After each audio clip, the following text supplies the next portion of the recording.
Media Malaysia heran, timnas Indonesia kok bisa kalah dari Vietnam. Ya, kata-kata Hernando Ari usai gagal meraih final di Piala AFF. Ucapan selamat Sintayong kepada timnas Vietnam. Simak berita selengkapnya sebagai berikut. Malaysia heran kenapa timnas Indonesia kok bisa kalah dari Vietnam di final Piala AFF U23 2023. Ya, pasalnya sebenarnya bermateraikan personal yang rata-rata usianya hanya 20 tahun, berbeda dengan timnas Indonesia U23 yang dihuni pemain timnas Indonesia senior seperti Hernando Ari dan juga Ramadan Sananta. Seperti diketahui, timnas Indonesia U23 bersua timnas Vietnam di final Piala AFF U23 yang dilangsungkan di Stadion Rayong Provincial Stadium Sabtu 26 Agustus lalu. Dalam laga tersebut, kedua tim saling jual beli serangan. Namun dalam hal pembuatan peluang, timnas Vietnam U23 sedikit lebih bagus ketimbang timnas Indonesia U23. Beruntung timnas Indonesia U23 memiliki penjaga gawang sekaliber Hernando Ari yang beberapa kali melakukan penyelamatan. Ya, salah satu aksi yakni Hernando Ari adalah tersaji di menit 34 saat itu kiper Persebaya Surabaya menggagalkan eksekusi penalti penyerang timnas Vietnam. Singkat kata, skor laga timnas Indonesia U23 vs Vietnam adalah 0-0 hingga waktu normal berakhir. Ya, saat laga dilanjutkan ke babak tambahan 2x15, skor juga masih sama kuat 0-0. Hal tersebut membuat persaingan semakin ketat. Ya, tentu saja mayoritas personal timnas Vietnam U23 di Piala AFF U23 adalah jebolan Piala Asia U20 yang lalu yang berlangsung di Uzbekistan. Saat itu Vietnam U20 sempat menang 1-0 atas Australia. Ya, hal tersebut membuat timnas Indonesia kalah saing. Walaupun meski kalah, bukan waktunya bagi timnas Indonesia untuk terus bersedih. Timnas Indonesia sebab pada laga nanti akan masuk ke kualifikasi Piala Asia 2023 yang dilangsungkan di Solo.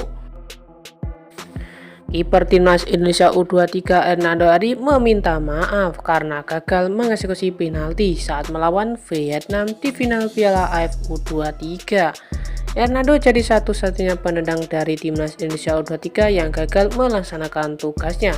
Tendangan tersebut berhasil ditepis oleh kiper Vietnam.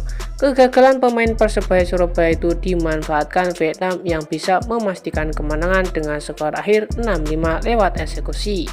Ya, tentunya Hernando mengungkapkan permintaan maaf itu di akun Instagram miliknya beberapa jam setelah pertandingan. Hidup harus terus berlanjut. Pertama, saya ingin meminta maaf untuk seluruh masyarakat Indonesia yang kecewa terhadap saya karena saya tidak bisa menyelesaikan tugas saya. Dan saya juga hanya manusia biasa yang ingin memberikan yang terbaik untuk bangsa ini. Kritik dan saran kalian adalah semangat untuk saya sebagai pemain sepak bola. Ya, meski gagal mengeksekusi penalti, Hernando memperlihatkan performa baiknya sepanjang pertandingan. Kiper berusia 21 tahun itu menepis tendangan penalti Nguyen Quoc Viet pada menit 33 yang membuat skor pertandingan 0-0. Laga timnas Indonesia versus Vietnam telah usai. Hasil tersebut dimenangkan oleh Vietnam. Ya, tentu saja di sini Sintayong juga ada sedikit kecewaan mengenai laga tersebut. Ada Sintayong melakukan kecewanya kepada wasit. Dia menilai keputusan sang pengadil lapangan pada laga ini sangat mengecewakan. Walaupun akhirnya timnas Vietnam telah memenangkan juara tersebut. Ia menganggap bahwasanya di sini dia juga berpesan pada AFF agar nantinya bisa memperbaiki kinerja wasit agar sepak bola Asia Tenggara bisa berkembang. Ya, ia mengucapkan kecewaannya karena di sini timnas Indonesia belum mendapatkan hal yang baik di laga ini. Hanya satu hal yang ingin sampaikan kepada AFF, ingin anggotanya berkembang, pemain juga berkembang, kita harus memikirkan beberapa hal. Ya, yang salah satunya adalah mempunyai usaha yang hebat tetapi keputusan pengadil yang salah. Maksud dari tersebut adalah keputusan dari sang wasit sendiri. Dan keputusan salah itu tidak bagus, bisa menghambat perkembangan pemain meskipun mereka punya effort yang besar. Ya, lantas bagaimana menurut kalian tentang laga tersebut?